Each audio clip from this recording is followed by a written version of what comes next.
Yo, what is up guys? This week I am doing a comparison between three runner style trainers.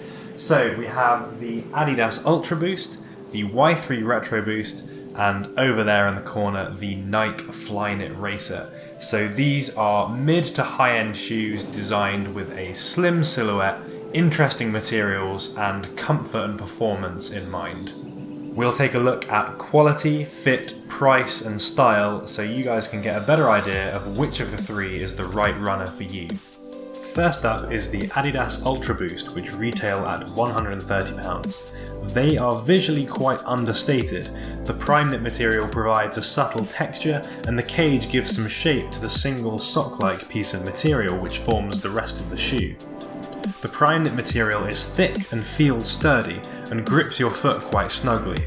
In fact, if your feet are on the wider side, you should definitely consider going half size up, as they can feel a bit too tight around the upper. That said, their nice squashy boost sole makes them very comfortable to walk in. Here are the Y-3 Retro Boosts, which retail at £230. As you can see, the Y-3 Retro Boosts use the same sole as the Ultra Boost. Although there's not quite as much cushioning because there's no insole, they do have a nice springy feel on foot. The materials used definitely have a premium feel, and there are a lot of small details like the leather on the toe box, an embossed Y3 logo under the laces, which go some way towards justifying the shoe's higher price point. These fit a bit like an Ultra Boost with the insole removed, so you can go half a size down on these like I've done for a snug fit. Finally, here's a quick look at the Nike Flyknit Racer in their Oreo 2.0 colourway. At £130 they retail at the same price as the Ultra Boosts. The unique black and white pattern made by the Flyknit material on each shoe makes them visually more striking than the understated all black finish of the other two shoes on test. The Flyknit is woven much wider than Adidas's Flyknit. Although this makes them feel light and breathable, that thinness does make them feel a bit delicate compared to the Adidas and Y3 options. The low profile tongue and laces attached directly to the Flyknit material make this shoe the slimmest looking on test. True to size, these are a comfortable fit with a little bit of room. I found that they were too narrow to go a half size down, but if you don't have wide feet, you could certainly consider it. And those are the three runners, but which of the three should you spend your money on? I'd say it pretty much depends on where your priorities lie. In terms of comfort, the Adidas Ultra Boost are probably the winners if you do like that close sock-like fit. Personally, I'm not that much of a fan of it and I prefer the slightly roomier Flyknit Racer or Y3 Retro Boost. If you're interested in value for money, I think again I'd have to suggest the Adidas Ultra Boost. And that's purely because they do often go on sale, so it is possible to pick them up for under retail depending on which colour you choose. So these ones, for example, were on the Adidas UK website for quite a while for £91, and then there was a 1-day 20% off discount which brought them down to £76. The Nikes, on the other hand, seem to never go for under retail, and they feel like the least resilient shoe on test.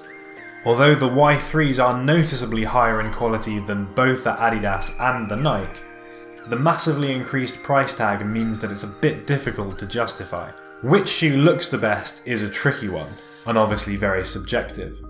For me, the Adidas Ultra Boost is the most understated, the least flashy looking, which might be a positive or a negative depending on whether you're into that sort of thing.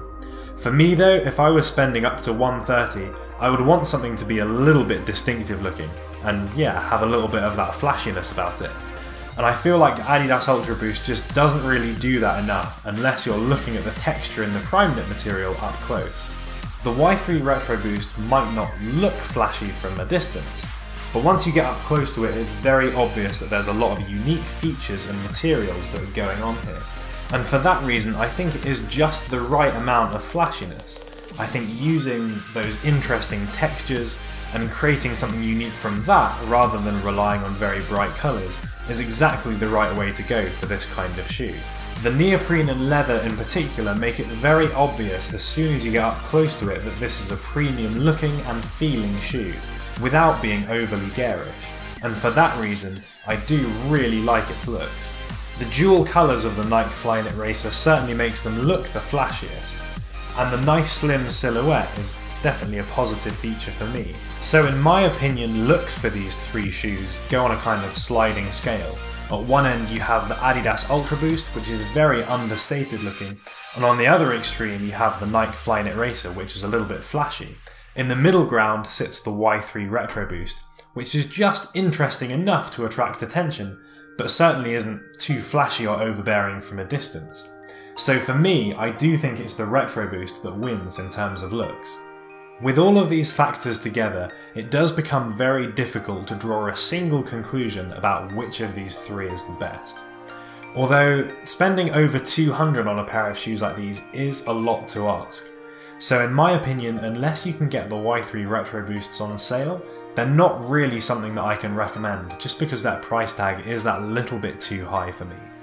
In terms of the other two, I think it is a case of whether you prefer those understated looks and perhaps that little bit more comfort over something that's a little bit flashier, although it might not be quite as resilient. So based on all of those factors, which of the three would you go for? The Adidas Ultra Boost, the Y-3 Retro Boost, or the Nike Flyknit Racer? Thanks very much for watching, and I'll see you next time.